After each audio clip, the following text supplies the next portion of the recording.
Mahomes at bay. The Tampa Bay Bucs, Super Bowl 55.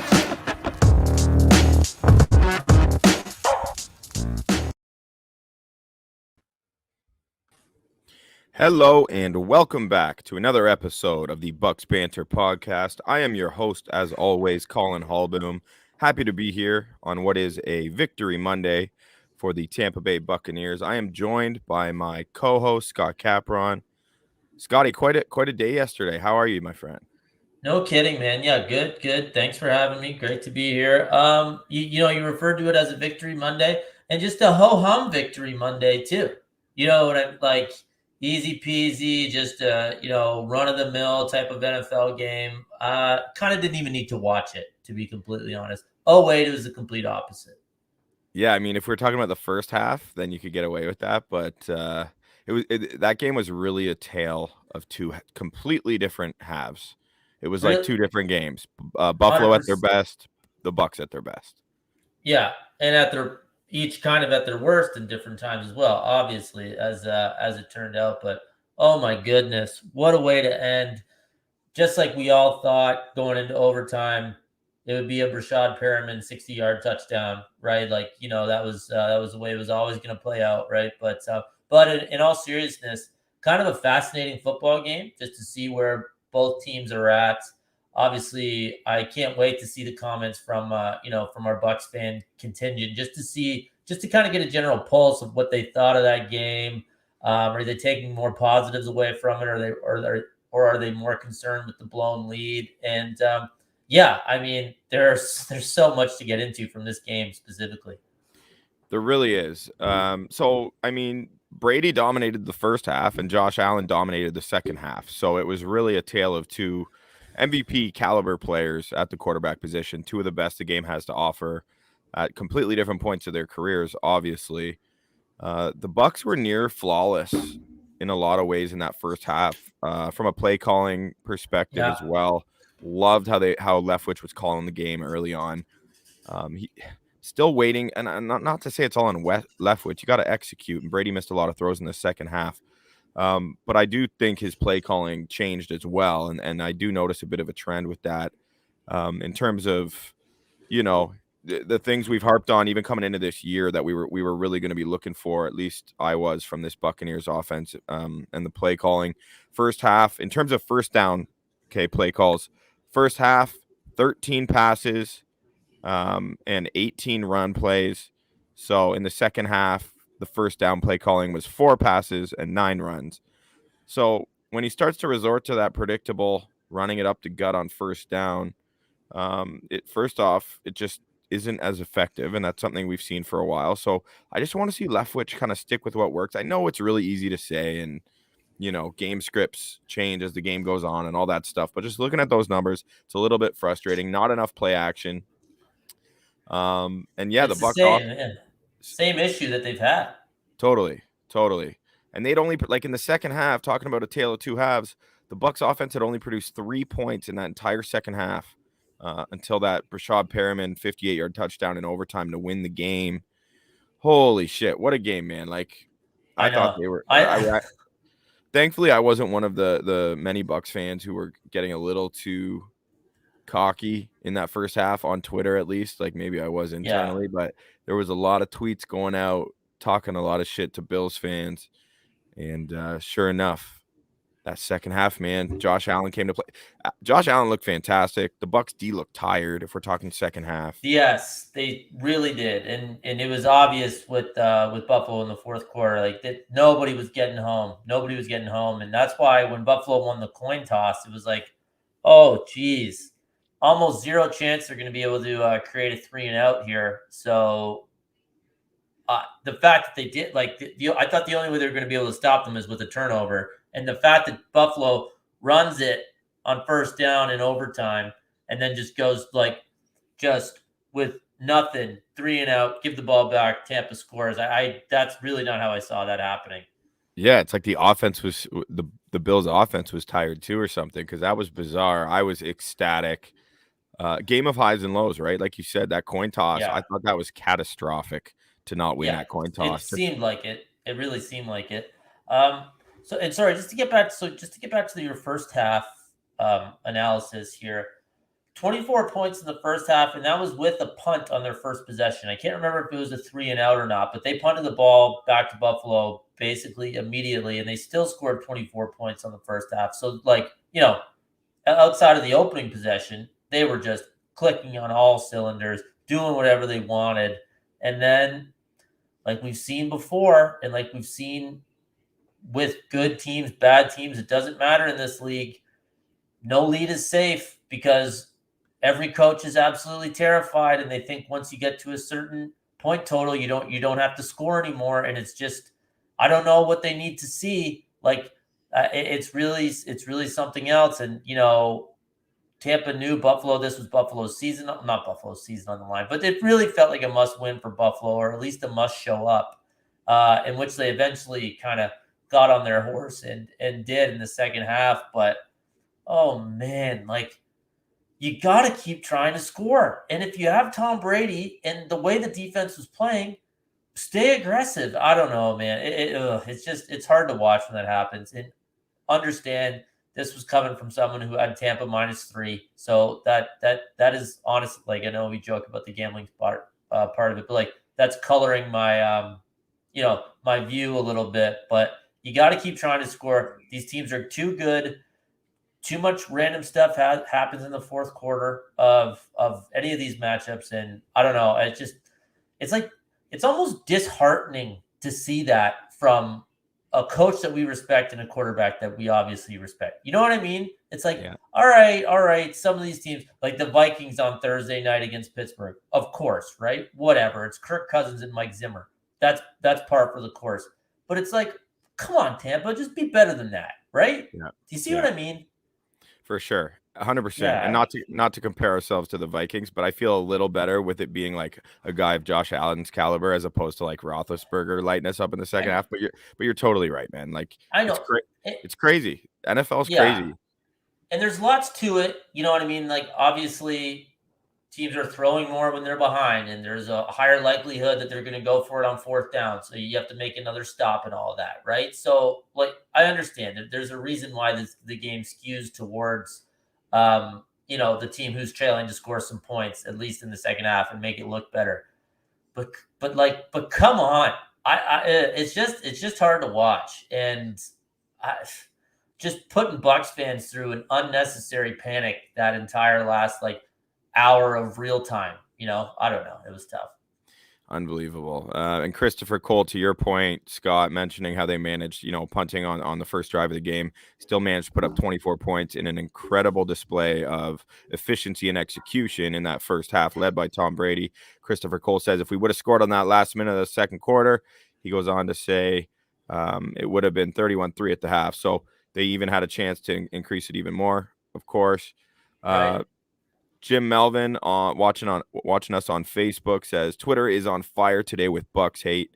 Brady cheated, the refs cheated, the Bills were robbed. It's incredible. Jim, you are bang on, man.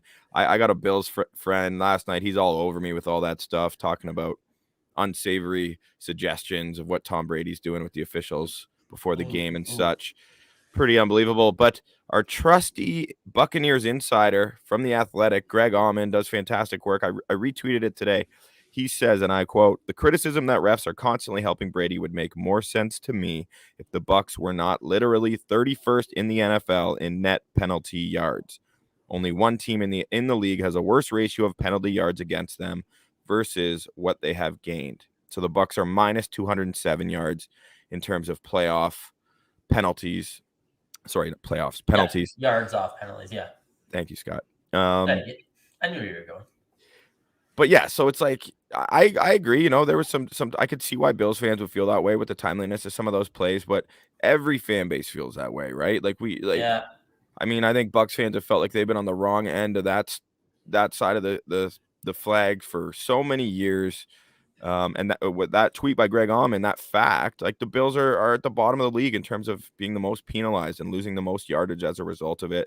So shove that over towards your Bills fans or Bills Twitter folks.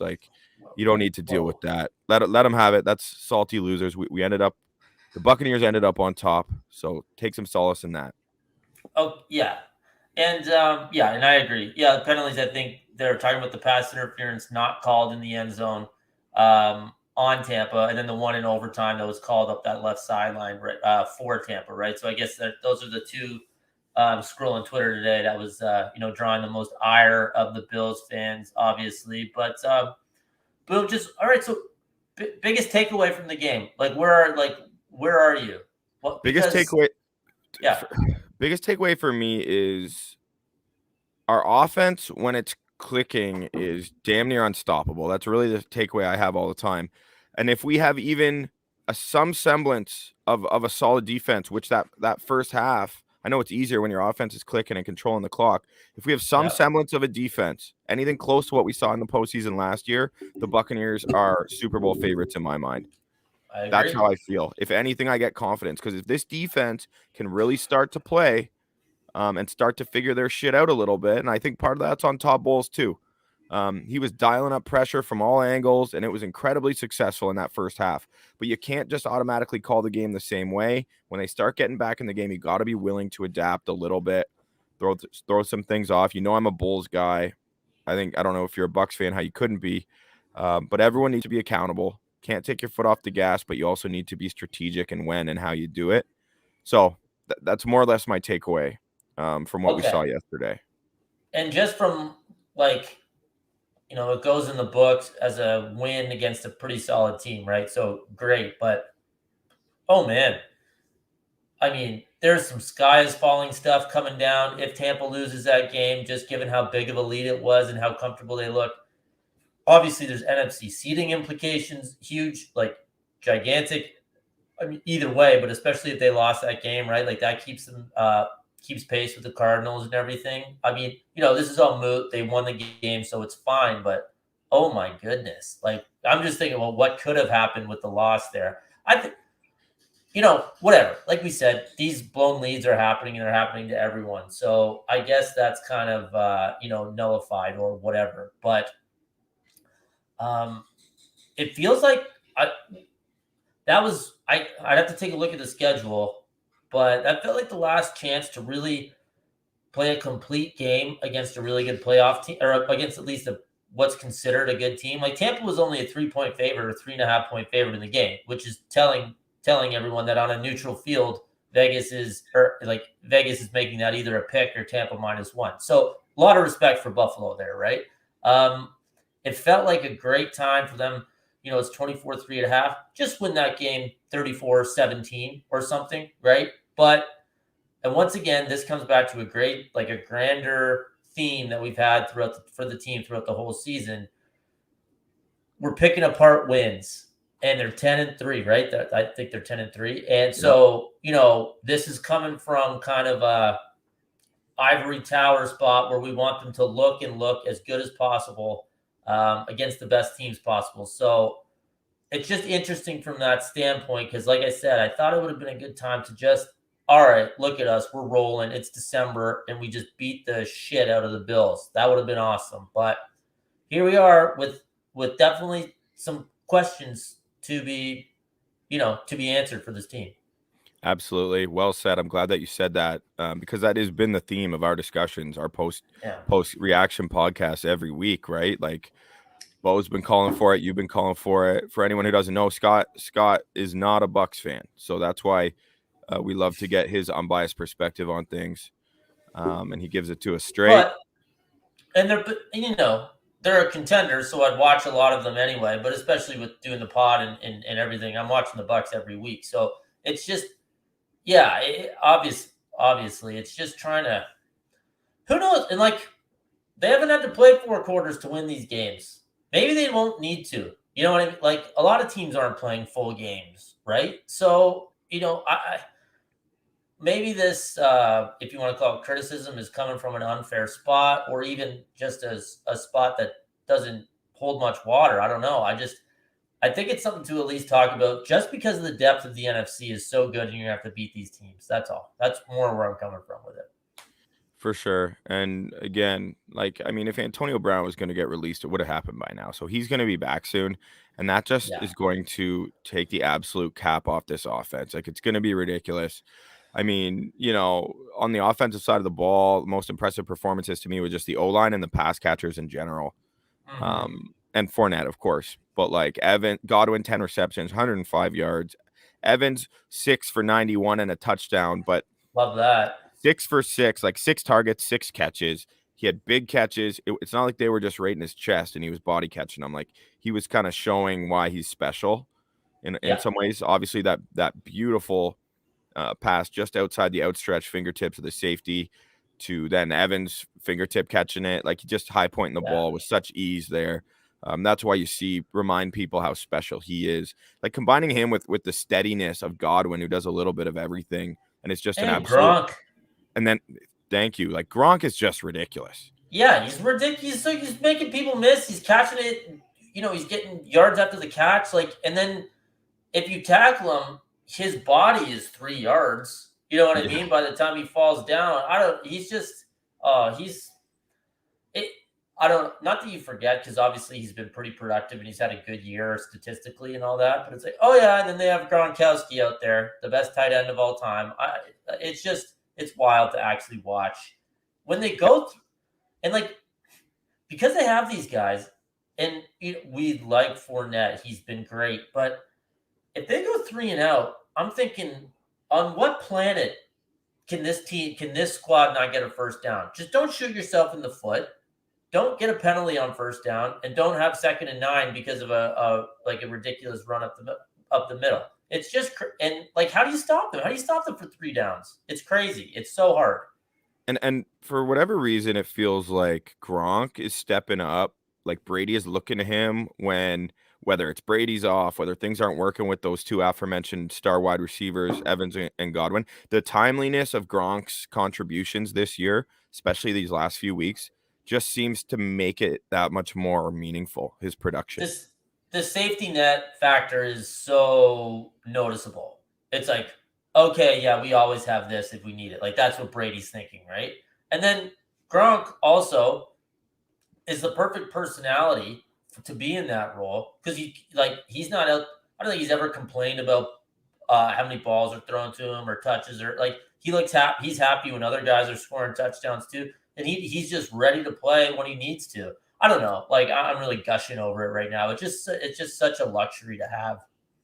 Well, for me, like this season has opened my eyes to a new angle of Gronk, right? Like obviously that's been the last 2 seasons, but the whole first half of last year, Gronk was not getting many targets. He was blocking, but people were really unsure as to whether or not even though he was unretired, whether or not he really was back. And it took some time, but he wasn't making any noise. He wasn't drawing any attention to himself at that time. So as like I don't want to know if he's polarizing, but as like ridiculous of a personality as Gronk is, the attention he receives, it really does stem from his play. He's not bringing it on himself. He's just more in the limelight when he is performing, and that's when his personality really comes out. But in terms of like talking about his presence on the team in the locker room, as you mentioned, like Leonard Fournette in his post game was quick to point out how tight knit of a group this Buccaneers team is, especially running it back with all the same starters this year. And the way he was saying it just seemed very genuine. So that cohesion and comfortability between the players and everyone getting along and looking out for each other sounds cliche, sounds like it doesn't really matter, but even at the NFL level, trust me, it does matter. So just a couple additional things there. On the defensive side, a couple guys like Shaq Barrett, it was nice to see him generating a ton of pressure, came away with a sack and a half. I find the Bucs pass rushers, Shaq Barrett especially, he really comes to play when they need him to in big games. Yeah. That Super Bowl game versus the Chiefs, like when he's playing it, he gets geared up when the lights are on. He had the big play against the Colts a couple weeks ago, right? When it looked like, Carson Wentz is just carving them up like crazy. And Barrett made the strip sack, right? Or the forced fumble anyway. Yeah, he just he looks like he has a nose for the big play as much as any of those stars on that defense. For sure. And Romo was quick to point out how much of a bargain he was tipping his cap to Jason Light and Mike Greenberg without saying their names, but just to the front office of the Bucs for locking Shaq Barrett up on the deal he's on, comparing it to TJ Watt in terms of the the numbers and then just the statistics on the field as well, just saying how much of a bargain that is. I like to hear that from Romo. Antoine Winfield, I mean, he's just so solid. It's crazy. We say the same thing every week. He had 9 tackles, and he's just so solid patrolling the back end of the defense. A true veteran in a second-year player's body. So I can't not shout him out. And Devin White, getting in the backfield a little bit, sack and a half. That's nice to see. He's being a little more successful on those blitzes when he gets into the backfield. You saw him piggyback on Josh Allen there, literally jump on his back. That's how big Josh Allen is, by the way. You got Devin White on your back. He's huge. He's gigantic. It's crazy. Yeah, it wasn't until I saw him giving Devin White a piggyback that I was like, holy shit. Yeah. That's good indicator. Really. Anyone who can piggyback Devin White, I would say it's substantial. Yeah. Yeah. So, and I mean, when we look big picture, so after that game, yeah, lots of complaints coming in, but I think most people are just satisfied, at least in the Tampa area, and anyone with the Bucs leaning bias. The Bucs are still leading the NFL with 31.5 points per game. They're putting up 410 yards per game, which is also first in the NFL. And in 11 of 13 games this season, they've put up 350 plus yards. So even though they have these lapses, Scott, which are totally need to be talked about because the numbers could be that much more prolific. Like, I think that's what's the most mind-boggling of it all. They're still leading the league in the main metrics in terms of putting up points. So still a good sign. Still waiting to get Antonio Brown back. And I mean, he was their best receiver statistically this year before he went down. Like a major weapon. It's like the kid that has the A- average, but isn't put. They have that honor roll, like they have that A+ in them, and they just feel like they don't want to get there. And hey, I get that, not from the smart part, but from the not wanting to put in the work part. In that analogy there, but it's just like it just leaves everyone wanting a little more. They leave everyone wanting a little more. Talk about the defense. Everybody loves Todd Bowles. You just praised 4 different guys on the defensive side of the ball. They got absolutely carved up. Oh yeah, they got absolutely carved up. They got carved up by Carson Wentz. You know what I mean? Like there's just something missing a little bit on the defense. I don't know exactly what it is. If they're letting teams get into too much of a rhythm or what it is, but with who they have there, and obviously the confidence that Bowles has. From the whole team, and like let's face it, the fan base, but it's just not that great of a unit, really. And this is all like I said, comes under that umbrella of being 10-3. They're not terrible, but it's just imagine if the defense was really clicking, because it's not. You're right. Like, I can't argue that. You're totally right. Like, I'm pointing out a couple names who I thought played well. But as a group, the unit has not performed this year, and not trying to make excuses. I felt like last year their postseason run was a bit of an overperformance, and I said as much, but those things happen. Teams go on runs. But they've had one healthy starting cornerback most games this year. I mean, that's pretty significant. At that position with how the NFL is played these days. They've been missing safeties game in and game out. The only aspect of the team that has been consistent from a health and availability perspective is the front 7.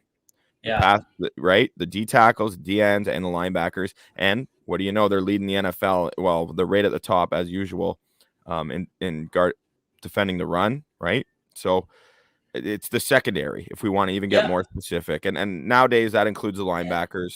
So Devin White's coverage issues has been much talked about by us, is definitely a big part of that. Just to kind of break it down, because you're right, man. That needs to be talked about. No, for sure. And if we want, like, speaking about this game specifically, it mirrored the Cincinnati-San Francisco game, which was, happening at the same time and causing me dual strokes, if that's even possible, but it was.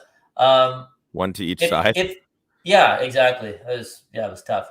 But, Tampa, the offense doesn't stay on the field, and that pass rush had no gas. Like the Tampa D's pass rush, because Buffalo had the ball the entire second half, right? And if you look, Cincy and San Fran, same exact thing. Burrow and Garoppolo had all the time in the world the last last bit of the fourth quarter plus both drives of overtime because everyone's just completely gassed. So like that's understandable, but that's where it's on your offense to have like that 1 6-minute drive or something in the second half, and it just takes so much pressure off because maybe the rest, and then B, if you have the ball for that long, you're probably tacking on points at the end, right? So it's all related. It's all related. Like it isn't that hard, right? Like it isn't that hard to see what's happening. And I think the defense was a casualty of the brutal game plan by the offense in the second half. I agree. I honestly would place it more on the offense. And I know that Yeah. seems unfair when they put up that many points, but again, 3 points in the second half. If we're talking 2 games, they kind of hung the D out to dry a little bit. It was a great defensive first half for the Bucs. So lots of issues and ways you can attack it. Matt Ferguson on watching us on YouTube. Game ball to Lombardi Lenny for not only going over the century mark with 1 tutty, but his blocking in the passing game, Exhibit A on the walk-off TD to Brashad Perriman in overtime. Love that, Matt. You're right, man. Like I've been really impressed with Fournette's ability to pick up the blitz. Not only that, so he's turned himself into a true 3-down back. Like coming into this year, best case scenario would have been for Leonard Fournette, if he were to take over the reins of being that first, second down back, which would mean Rojo's out of the picture. The thought was Giovanni Bernard would be maintaining the third back duties due to his prowess as a blitz pickup, a blocker, like a pass pro, and his hands as a receiver. Well, not only has Leonard Fournette admirably stepped up and overturned his reputation as a mediocre at best blocker, he's actually been excelling in that part of the game in his pass protection, especially of late. And then additionally, he's been catching the ball so well. So he's really proving that he is a capable 3-down back, the one that was drafted 4th overall out of LSU by the Jacksonville Jaguars. 4th, right? He was 4th, Scotty? 4th. Yeah, ridiculous. 4th. Another good question by Matt Ferguson on YouTube. Do you think we keep AB with the emergence of Brashad Perriman? The AB situation, there's nothing harder to predict in my life, in the world, than what's going to happen with Antonio Brown. And that could be anything to do with Antonio Brown. I will say that. What do you think, Scott? Actually, what do you think? Well, I mean, there's a precedent. There's certainly a precedent for teams just like cutting ties with them and seemingly being more than okay with it, right? The Steelers obviously was toxic. The Raiders, he didn't even play it down. And actually, I can't remember exactly what happened in New England. I think he only played 2 games. Then some sort of charge came out against him, right? I think that's why. And then he. Yeah, it was a domestic issue with it. Oh, okay. So there you go. So not great. Pretty deplorable, actually. But it seems like they shouldn't need him, right? Because of everything they have. And, if he's super toxic in the locker room and people are, he's polarizing and all this, then yeah, I don't even think you question it. But his productivity combined with, I don't think he's been that bad. This is relative, but he hasn't been that bad of a teammate or anything based on the reports. This is just a dumb, whatever personal decision that he made with the fake passport, right? Which is, obviously in its own way being a poor teammate and all that, but it's not as directly affecting his team and the chemistry as, some of the things he's done in other stops, right? So I don't know. Like you said, trying to predict what's going to happen with Antonio Brown is, not something I've tried to do. But he's been really good on the field. So if they can get past the off the field, this iteration of what he's done off the field, then I think they keep him. And I think emergence of Brashad Perriman is a little bit strong, right? Like one catch for 58 exactly. yards. Hey, great. He made the play and awesome. But Antonio Brown is still just electric when he's on the field. And I don't know. We'll see. Yeah. Any other comments, folks? Bring them in. We're happy to discuss. Getting some great suggestions and opinions. Really good. So Thanks. far, as usual. One I have, like if I was watching us right now, I'd want to know like what is up with Scotty Miller, because it seems bizarre that he has been activated for a few weeks now. We've barely seen him on the field, especially after he seemed to really work his way into the good books of Bruce Arians, Byron Leftwich, and most importantly, Tom Brady last season. Felt super confident in him as a far more than adequate, like, fourth receiver or capable of stepping in that third receiver role. I love him. I don't know. Maybe I'm biased. It seemed like every time I watched him the last year, like last season, he's making a big play. Obviously, he has the monumental play against Green Bay, right? But like, they seem to have a good rapport with Brady. Great route runner in the middle of the field, so you can keep Evans and Godwin on the outside, right? It's just something's up there, right? Something's off. I don't know. Weird. I mean, Yeah. So I'm super curious about that. Like, and I mean, in the chat, Matt says Scott Miller doesn't run great routes. I mean, Scotty Miller does what he does. He's there to take the top off the defense. So he's fast enough. I mean, how polished his routes are is one thing. He can get open. He's shown the ability to get open. but they line him up in the slot too, right? Like I don't know. He's pretty. I just mean he's pretty versatile for a guy that is not getting like basically any snaps, kind of thing. Oh, I agree. I don't think he's done anything to, at least to the public eye, dispel the notion that he's a solid NFL receiver. So really perplexing, to me anyway. A couple people in the chat discussing. Should we check his passport? Should we check his vaccine passport? I don't know. Maybe. Could be. I'm just kidding. It's probably a sensitive joke right now. Carl Hardy, I believe this is in reference to Leonard Fournette. It is. The previous comment from Matt was Buccaneers need to get creative to keep Lenny. Carl Hardy says keep him for a Super Bowl run. I mean, he's not going anywhere until this Super Bowl run goes down because we got him for the rest of the season. But the question is, I mean, they're going to want to bring Lenny back. That's for damn sure. I think we touched on this briefly, but didn't really get into it too much. I mean, obviously, the key word that Matt Ferguson said is you got to get creative to keep him. It's going to be the case with a lot of guys. You're going to have to weigh the value of certain players. I mean, Ryan Jensen is up for a new deal, right? To me, the MVP of this team, if you got to, it's the offensive line. They've been absolutely incredible next to Tom Brady. But so he's been okay.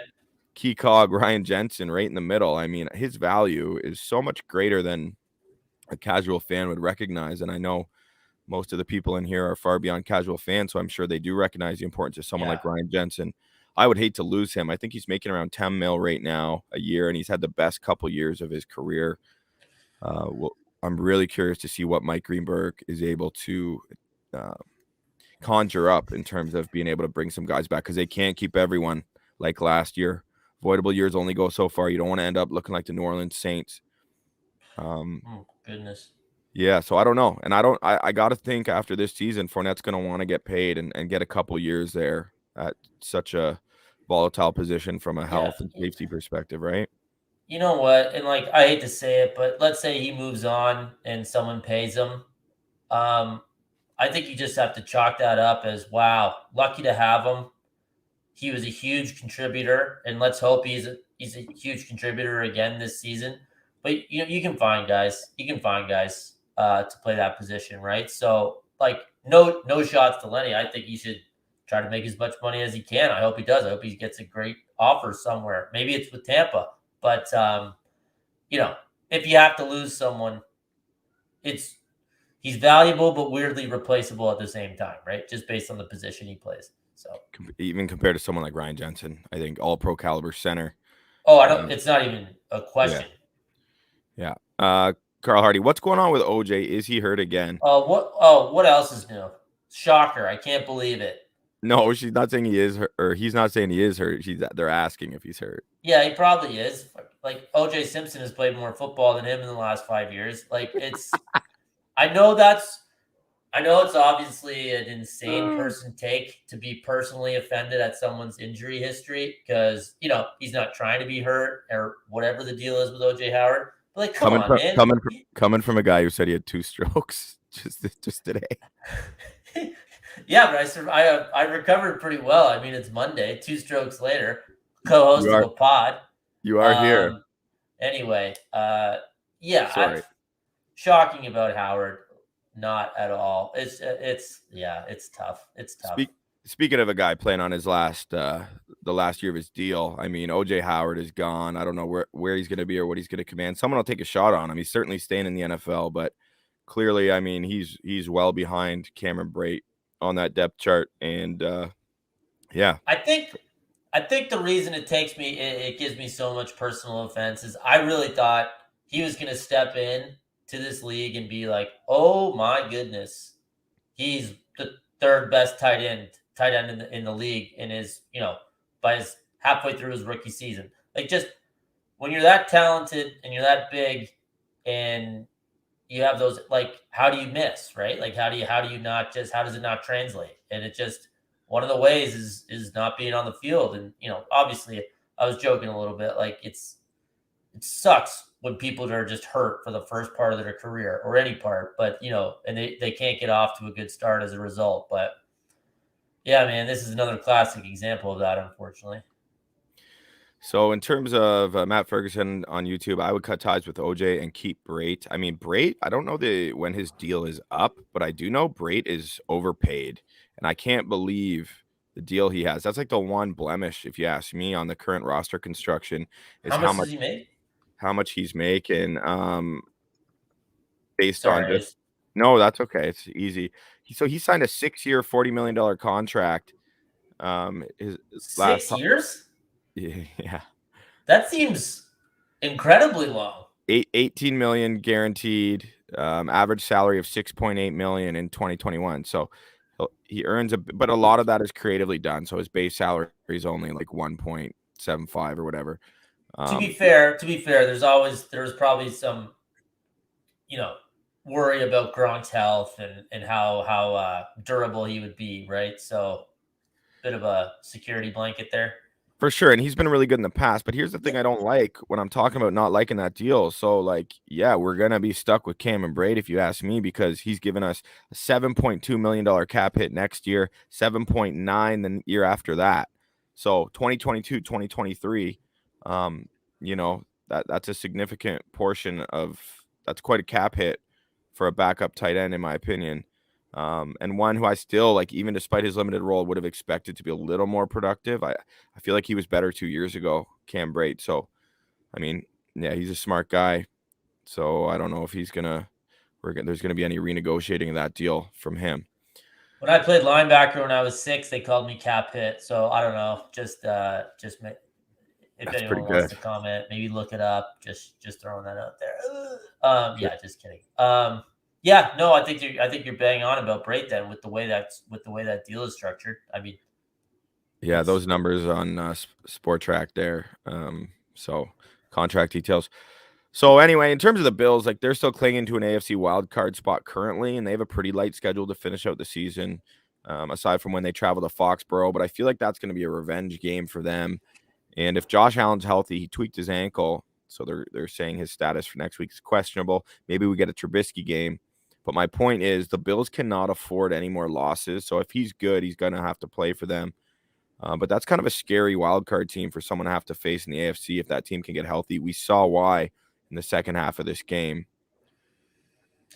Yeah, I mean, like, they're good is good, obviously. But do they need to be down multiple touchdowns in order to get to it?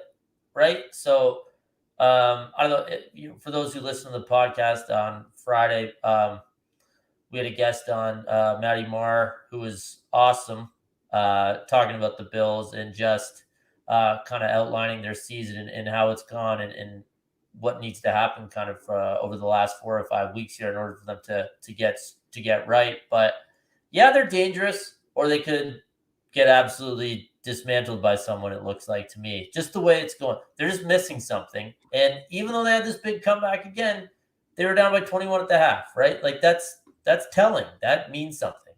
Yeah.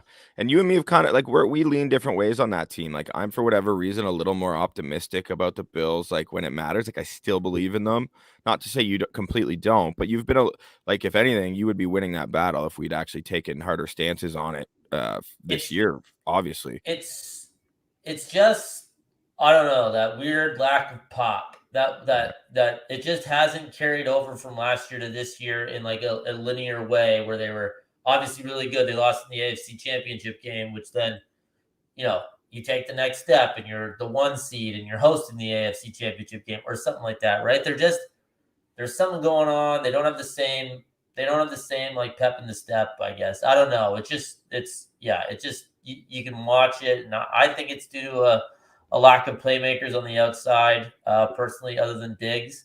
But we'll see. We'll see what happens. I mean, they still have at the Pats, but like you said, I mean, they get Carolina this weekend, who is an absolute train wreck. Obviously, the Bills would still be favored, even with Trubisky, if he were to have to start a football game again, which nobody wishes that on anyone to have to watch, right? So that'll be interesting. Yeah, Allen did leave the Bucs Stadium in a boot. He said it wasn't that big of a deal, but not great. Not great to have to play the next week, especially against such a subpar team, right? So we'll see what happens there. For sure. And I mean, our guest last week, our Bills guest from the Fan 590, Matt Marchese, he said he wanted to see Josh Allen run more. He said that's what they needed to do. And True. he had 109 yards rush in that game. Yeah. Which is an incredible success on the ground in itself against this vaunted Bucs run D. They gave up 173 yards to the Bills overall, so a couple big runs from Singletary and that'll do that. But then again, on the flip side, the Bills hadn't given up a 300-yard passer to a 300 yards passing to a team this year. Brady threw for 363. So both teams really attacked the opponent's strength in that game. Led to a much tighter contest than most of Bucs Nation would have liked, but it was entertaining television at the very least. Let's move along here, Scotty, and discuss anything else that it maybe is on our mind or popped out in terms of the games yesterday. I mean, first, I kind of hinted at it, but just the inability for these teams to hold on to leads is really something. I think, obviously that Thursday nighter, Minnesota-Pittsburgh, was surreal to watch in real time. Like, it was a train wreck inside of a burning building from a Vikes standpoint. Like, it was really something else, right? So we see that they do everything they can to blow the lead. Dallas needs, as like maybe a bit of a lucky fumble call, but if that game goes any longer, they blow that lead to Washington. We've just had these instances where any team, but even good teams, like, no lead is safe, and these coaches just get so complacent. And like I said, we've scored a certain amount of points. We're good. We don't need to score anymore. We think we've got this. And it's super hard, and it's why I'm always, as like, if you're looking at from the gambling point of view, it's really hard to lay points with any team because no coach is trying to cover. Right? Yeah. No coach cares. They literally don't care. They just, every win's a good win. Out of this, like, leave this city with a, you know what I mean? Like that. It's like a league-wide pandemic kind of thing, right? So look what it took for the Bucs to cover that game. Yeah. Oh, well, yeah, no kidding. Oh my God. Talk about strokes. But yeah, man, like that's kind of my takeaway as a macro thing. Oh, the Browns. The Browns are up 24-3, and Tyler Huntley is the quarterback, and they can't win that game by a field goal, right? Like, Baker is when you look up the word like regression in the dictionary, it's a picture of Baker Mayfield. I know he's banged up. I know he's banged up, but man, I'd be getting off it. I'd be getting off trying to rebuild that position while the rest of that Cleveland Browns roster is so elite, because I truly believe it is. Aside from the receiver position, they need to add some juice there, obviously, after losing Odell Beckham. Not like he was giving it to him, but like, I really like that roster, as you know, and they need something better at the quarterback position. Yeah. But I don't know how they're favored by 6 against the Raiders this coming. We get 2 Saturday games, by the way, which is awesome. That'll be great. Patriots play too Saturday. Is that right? Patriots at the Colts Saturday night, which looks super fun. Super fun. I don't know how anyone in their right mind, obviously the Raiders got blown out, but you almost have to throw that game away because it was so ridiculous, right? Like, Cleveland, they're going to need to win by a touchdown to cover this week. I don't know who is trusting Cleveland and Baker to beat anyone with a pulse that isn't in like a nail-biting game here. I don't know. That's just like an early lean, obviously. But yeah, they were tough. I actually thought Tyler Huntley played pretty well. I watched most of that game. He struggled early, but to come in and really give them a chance to win was pretty impressive, I thought. Like it's so funny. Oh yeah, backup quarterbacks, always be ready. You're one play away. You're one play away. No, you're not. Like no one ever. You can't think that way because it doesn't happen. It rarely. And then you just have to go in and play in an NFL game. It's so impressive when they actually do it well. Yeah, the reality of staying ready is a completely different beast than discussing Yeah. it. Next man Absolutely. up. Next man up. Yeah. Oh, okay. Really? Well, wasn't really. Assuming Lamar was going to roll his ankle or whatever actually ended up happening. Looks like he's going to miss this game this week against the Packers. So, Oh, is that right? yeah. As of now, I mean, it's something I think kind of big would have to change. I guess we still have 6 days, but yeah. So some other takeaways, just kind of from a playoff point of view. Kansas City, wow, they are peaking at the right time. I think you could say everyone was a little bit early on the worry train. And what a Thursday nighter we get against Cannon Arm Herbert and the Chargers. I can't remember every Thursday nighter, but that's going into the game. That's got to be the best one we've had, right? Like that's unreal. Yeah, hoping to see. It's going to be fireworks. I mean, because it's either fireworks or it's just a blowout, an annihilation of the Chargers. Like, hopefully, Keenan You Allen's think, back. eh?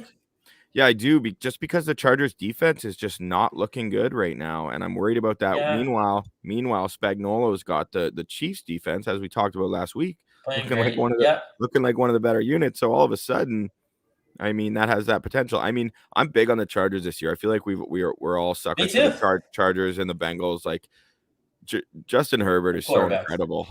Oh Sorry, the my quarterbacks. Yeah, goodness. Yeah, like no, just because of Burrow and Herbert with the Chargers and Bengals, right? Like, yeah, and the receivers as well. Like they get both of those teams course, have skilled playmakers to complement those quarterbacks. So I love watching the Chargers, man. Chargers are my favorite team to watch outside of the they're Bengals. and they're always doing weird stuff. They have weird games, kind of both ways. They really just beat the absolute shit out of the Giants this week. Like, oh man, the Giants, they're tough. They are a true tough watch. But yeah, like Kansas City, San Diego, like the Chargers. I hear all 28 of the Chargers fans are super pumped to have a big game like this in their home stadium. So that's huge. It's kind of sad, eh? Like, God, they'll probably end up back I in know. San Diego in a couple years. Isn't it so weird? Like in Los Angeles, no one cares about pro football, and in New York, they play in New Jersey. You know what I mean? Like that's 4 of the league's teams. I don't know. It's just kind of a strange thing, I guess, because there's so much to do in those cities other than not even like the biggest sport in the world in the States, right? Like pro football. I don't know. I've I know always they just keep found that strange. but they keep trying it out. They keep I know. trying it Hey, let's out. put another one in there. I know. Oh, let's take them away. Oh, let's put one back from a different place. It's just I don't even understand that. It's ridiculous. I've never once referred to the Chargers as Los Angeles or LA. No. Like it's No. always just the Chargers because I screw it up so often with San Diego. Like it's like never. I don't think that'll ever change. Yeah. St. Louis Chargers. Maybe. Matt Ferguson giving us some predictions in here on YouTube. So we talked a lot last week about who we think are the elite of the elite. Speaking of which, 2 of those teams are playing tonight with Arizona and Yes. the Rams. I mean, we don't have too long, so I do kind of want to tee that up a bit, Scott. I'm sure you saw the COVID issues. Jalen Ramsey and Tyler Higbee, the former Ramsey, of course, even a much greater concern for the Rams' chances tonight. They're on the reserve COVID list. Darrell Henderson already on that list as well. Yeah, I was actually listening to a podcast at the board before we came on here, and they were talking about Ramsey's success against Hopkins when they were both in the AFC South, obviously with the Jags and the Texans, and Ramsey did about as good a job by the numbers as you possibly can against a guy like Hopkins. So for the antidote to DeAndre Hopkins being out of the game, like let's face it, that's big. That's Yep. that's big. As soon as the news broke, so I saw on Twitter when it was first reported, I happened to be on like within a minute. So I Yeah. immediately, and I had seen DeAndre Hopkins receiving line at like 58.5, and I just thought it was low, but I was like, oh well, it's Ramsey. That's just what happens, right? Like, Yeah. no point, whatever. As soon as I saw that, I checked, it was still 58.5, so I hammered it, and then it was down for a bit, and now I'm just seeing it's almost a full 10 yards higher. So Wow. yeah. That's gigantic. That's such a huge line move. Great job by you. My buddy Mike is probably listening. Michael Foster, shout out. He bet Hopkins at 10-1 on that 2-touchdown bet, the multi-touchdown bet, and Is he the it was guy down to who's 6. is he the guy who's hit those before? Is that his? Yeah, he kind of like got our whole group on that thing. He was like, the odds used to be way bigger though than our book kind of caught up to it. Anyway, still got it at 10-1. And it was moved down to 6-1 after the Ramsey thing. So all of a sudden, like a lot has to happen. Well, that's some pretty good value right there. And man, like I gotta say, like this sure feels like COVID is really starting to rear its ugly head again in the world of professional sports. Yeah. And you know what? You 36 see the players. Bulls? The Bulls, they're canceling games. In the NFL, 36 players today were added to the COVID reserve list. Just today. Like, 36. please, can we not? You know what I mean? Like, can we not? It's almost Christmas. Can we just have like a normal thing here? Oh man, I saw that. I think it was Schefter that tweeted out the 36 or 37, sorry, whatever you just said of test today. It's like, that sucks, man. No Ramsey tonight. That sucks. This is such a big game. He would be so exciting to watch in a game like this. Like, I don't know. It's just so disappointing. Yeah, and I like it sucks in my opinion, like for the Bucs in a way, because a Rams win would go a long way towards tightening that race for the number 1 seed in the NFC playoffs. And I think for the Bay Buccaneers having I mean, it's weird because of course the Rams are in that same race to a certain extent, but you've already got that one game up on them despite the head-to-head matchup. So for me, I would like to see the Rams win tonight to help the Buccaneers make things a little bit easier for them. Yeah. But as discussed earlier, excuse me, and one of Matt's predictions, again, Matt from YouTube, is his NFC Championship prediction is Green Bay versus Tampa Bay, a repeat. I mean, I feel like there's a damn good chance of that happening, and I tell you, if that happens, I want it to be in the friendly southern confines of Raymond James Stadium, not the frozen tundra. Yeah, and like I hate to cop out, but I'm not making any sort of predictions until I see the matchup combinations from both conferences. There's just too much that can happen with the seeding and who's going to make it and who's going to host playoff games. Like, it matters, and it's a very even league right now. Like, I think the parity is awesome. I think, I don't know, 8 teams could have a reason. Like, their fans are thinking we have a real shot to win it this year. Like, that's awesome. That's fantastic, and that's why I'm excited for these last 4 weeks of the regular season to watch. But I'm more excited just to see how everything shakes out. Because I think we're going to get an awesome first couple of weekends of playoff matchups. Yeah, man, and it's just fascinating whether you're focusing on the NFC or the AFC. I feel like the NFC, we've agreed, like they have a little more elite teams, cream of the crop at the top. But the AFC is incredibly unpredictable. Like, I feel I don't like that the Chiefs, it feels like, are going to have what will be a little bit lighter of a path had they been in the other conference, the NFC. But it's just the way it goes. I mean, they've showed a lot of issues anyway, and I don't want to get ahead of myself and focus too much on the Chiefs. But just a thought that has entered my. They are this looming, like volcano kind of thing, right? Like, you can't help but think about them just scoring 40 points against anyone, anywhere, on any stage, right? Like, it's true. And they only a lot of, like, I'm sure you saw, like, people are saying half their offensive production has been against the Raiders this year. So they're like, just slow it down, and it's like kind of like not that far from being true. So like Yeah, I mean, the offense, but for them, the offense hasn't been lighting it up, and now all of a sudden the defense is playing well. But that I can live with. Like I'll go toe to toe with that version of the Chiefs all day. It's the offense hitting their stride. I mean, Kelsey has been invisible these last few weeks, which is bizarre. Like I keep waiting for him to bust out, costing myself a good unit every week on it. yeah, Betting on him to surpass his receiving yards because it seems like it's gotten so low and he just keeps going under. yeah. So I'm gonna have I to wait. know, I know. But hey, they're figuring it out. Yeah, we'll see, man. I don't know. Like it's so funny that the two quote unquote best teams in the AFC are the Chiefs with Mahomes, but the defense is doing it, and then the Patriots with the rookie quarterback and like just this weird, you know, tape and glue team put together. I don't know. It's just like what's going on? Like who could have seen that? I guess I don't know. Certainly not me. I got a text from a buddy because I bet him that the Patriots wouldn't make the playoffs, so that was solid. Paid it out today. Awesome. Did you? Oh, I thought that one was like Yeah, the steak dinner and the wasn't it that wager or not this one. We were going over some of the prop bets in the group today, but that was. I wish it was just a steak dinner. couple rookies, by the way, while we're just, getting ready to wrap up here. Like Micah Parsons. I know we Oh, talked, we texted today. What an absolute unit. Like this guy is a man on a mission, dude. He looks like something else right now. and Like I a don't know bit what of more. everything, eh? Like just like what can he do out there? When you're when you're so athletic and you appear that way on a football field against the other best athletes in this sport in the entire world, like it's really something else. And he just looks different. He looks different already. The way he gets to the quarterback, how physical he plays. I don't know. He's just fun to watch. Like as fun a defensive player to watch as I can remember.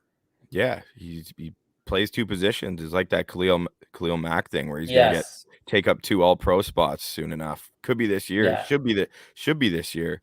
Um, and then like another rookie, obviously Jamar Chase, and Joe Burrow connecting late to That was awesome. tie things up with the Niners. I know that was during wait, that Bucks was Bills.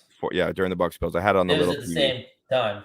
Yeah. Yeah, but I saw that going on. So crazy. Lots of good rookies, lots of talent in the league, tons of parity, as you mentioned. And you never know what's going to happen next. And even when you think you do, you don't, as the Buccaneers proved with everyone feeling extremely confident at halftime with that massive lead. And Yeah. just as quickly, it disappeared. So, like we said, the theme of that Bucs Bills game was a tale of two halves, two different games, all wrapped into one. Yeah. Thank God for Brashad Perriman, though. Hey. A lot of people were wondering why he was playing so many snaps. I've already mentioned I'm surprised we haven't seen Scotty Miller more, but Bruce Arians stayed loyal to the guy he sees something in that every other team seems to write off, and he came up big. That was huge. Brady read the coverage right, just let him, and linebacker's not going to keep up with Brashad Perriman. So that was huge. Bucs are going to be facing off against longtime division rival, the New Orleans Saints. Yeah. Quick Uh, thoughts on that one? I mean, so the Saints like the one thing I like is that they were exposed this week to a running quarterback. Like if there was another person who was a good mold of what they need to prepare for in Taysom Hill, this was Oh, the ideal such a good tune. point. Yeah, it's the ideal tune up for that. So I like that. The Saints got Kamara back, of course. So the linebackers are going to have a big day. This is where Devin White and Levante David need to prove their worth, Yeah. and where they stand in the Yeah, let's NFL. call it like I totally agree, Colin. And like that's such a good point about playing against Allen leading into Hill. The Saints aren't that good. They beat the Jets, who are a train wreck, like just so bad. And there's a bit of a revenge factor, obviously, after that weird loss a couple weeks ago with Simeon and everything. I don't know. I mean, the Bucs Saints games are always exciting. I see that it's on Sunday night, so that's kind of cool. I'm not saying they're going to cover. I think they're an 11-point favorite, but I just don't see the Saints giving them much trouble here at all, man. Yeah, I hope you're right. I'm never confident enough when we match up against the New Orleans Saints, just based on what I've been through, Yeah, what we've totally been fair. through. So I'm gonna just kind of step back. But I I could see why you would see that, and I hope that's the case. I hope you're right. We will see. We will see. So we're just about at an hour here, which is normally where we kind of cap ourselves. So to everyone who is participating in the chat on Bucks Report, thank you for joining in. Yeah, Cap, thanks a ton. as always, Cap. Thank you. And remember, folks, please follow us on Twitter at Bucks Banter, and make sure you check out our YouTube channel, Bucks Banter. Please like and subscribe. Helps us out. And we'll talk to you guys in a week's time or so. Go Bucks. Later, guys. Later, Bo.